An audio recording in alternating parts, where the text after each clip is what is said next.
Okay, so I'm about to show y'all how I made these grilled Oyster Rockefeller.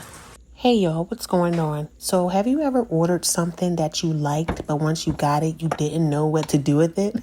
That's how I felt about these oysters I ordered from the crab place. Now, I love me some oysters, but I hate shucking them, and I usually eat them out of the shell and with some hot sauce and such, but I actually wanted to do something different. So this time around, I actually looked up a recipe online to make Oyster Rockefeller. And after seeing the different variations of Oyster Rockefeller I could possibly make, I pretty much winged it, did my own thing, added my own type of cheese. I was winging it from here. But the one thing that I did like was these oyster shells that I got. So I was so ecstatic to use them that I decided to make my Oyster Rockefeller on these shells, and I grilled them, y'all. A few of them came out burnt, but we only going to show y'all the good parts.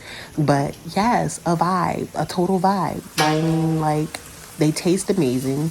And other than the visuals of only being able to show y'all 4 out of the 8 I cooked, this was really bomb. I do not regret it. Another win for the crab place.